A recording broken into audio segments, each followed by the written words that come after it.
مجال آخر لا يقل أهمية عن مجال الفلاحة يتعلق بالطاقات البديلة، والتي يشتغل عليها باحثو مختبر الطاقات المتجددة بكلية العلوم وجدة. Bonjour. Bonjour. Ça va? Tout va bien? Alhamdulillah. Alors le prototype du four solaire, il marche? Oui, il marche, oui. Alors parce que c'était prévu de faire marcher,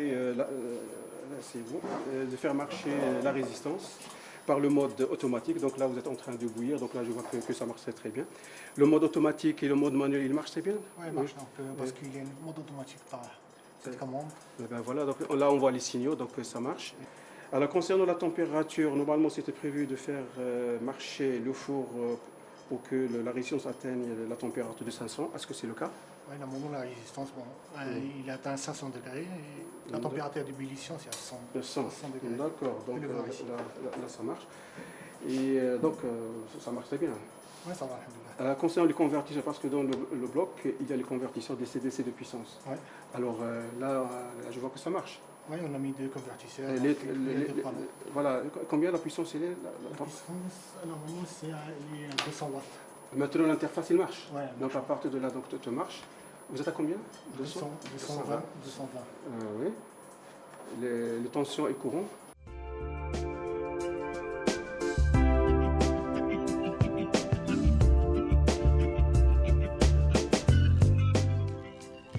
المختبر يشتغل على الإلكترونيك والطاقة المتجددة، ويضم باحثين أساتذة وطلبة دكاترة يعملون وفق مشاريع بحثية تجمعهم مع شركاء من المجتمع المدني وشركات مغربية وأجنبية وجامعات دولية.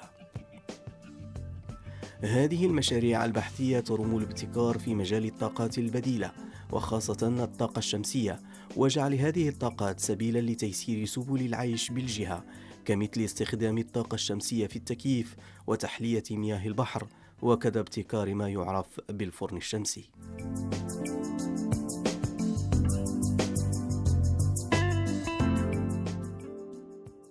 Donc déjà là, on commence, on assure la maintenance et l'entretien d'un projet déjà réalisé à une dizaine de kilomètres de Oujda, exactement à Douar Zarakta.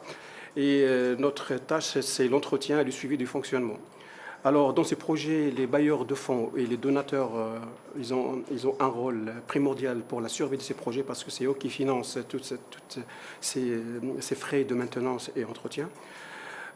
Aussi, on a travaillé dans le cadre d'un partenariat avec l'association, comme j'ai dit, Environnement, et l'INDH, la province de Bakane, sur l'installation d'une station de pompage d'eau de 15 kW et qui pompe à peu près 400 mètres cubes par jour.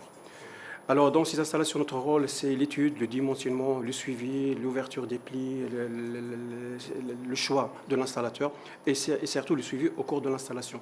Et actuellement, on suit ces projets et notre valeur ajoutée, c'est fiabiliser, moderniser l'installation par un prototype que nous avons vu dans le reportage, un kit qui permet de superviser et de piloter les installations à distance. Monsieur Othman, rebonjour. Ça va, tout va bien? Alors, le prototype sur le pilotage à distance de l'installation de Tafourals, de pompage d'eau et le distillateur solaire, il marche comme convenu? D'accord. Donc là, je vois qu'il y a des cartes, donc là, ils sont opérationnels. Oui. Alors, d'accord. Alors là, la lampe est allumée, donc il marchait très bien. Oui, il marche très bien. Donc, alors concernant surtout le problème qu'on avait, c'était le problème de pilotage. Ouais. Là c'est bon, ça marche? Donc justement, on a le système qui est en communication avec cette interface, c'est l'interface qui contrôle le système automatiquement. Récemment, l'année dernière, en 2006, nous avons proposé, toujours en collaboration avec l'association, un projet sur un four solaire ou une plaque de chauffante solaire. Et ces équipements, ils ont été proposés à l'INDH de Berkane. Ils ont été sélectionnés à l'échelle nationale. Et ils nous ont proposé pour la présenter durant la COP22. Alors, le projet a été présenté durant la COP22 par notre équipe et nous avons terminé parce que là, puisque vu l'importance de ce projet au niveau de la COP22, il nous a accordé un financement pour développer cette technologie, nouvelle technologie que nous avons vue tout à l'heure. Alors, dans ce projet, nous avons un financement pour pilotes dans l'oriental et même au niveau du Maroc. C'est pour livrer une trentaine de prototypes pour montrer. Le but, c'est montrer une nouvelle technique de cuisine au niveau des habitants en utilisant ces équipements qui sont adaptables aux besoins des bénéficiaires.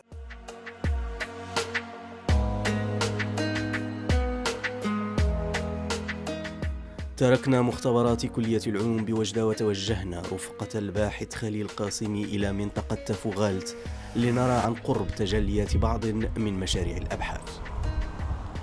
منطقة تافوغالت الجبلية تجذبك بطبيعتها الخلابة وبمؤهلاتها السياحية المتنوعة، لكن خلف هذه المؤهلات تعاني الساكنة من بعض مشاكل الهشاشة ومنها ضعف الموارد المائية. للحد من هذه المشاكل يتدخل الباحثون وفق مشروع شراكة مع جمعية محلية تهتم بحماية البيئة، والهدف الرفع من طاقة الضخ للمياه الجوفية عبر الطاقة الشمسية واستخدام المياه للشرب وسقي المزروعات في أفق تثبيت الساكنة بالمنطقة عوض تعريضها للهجرة.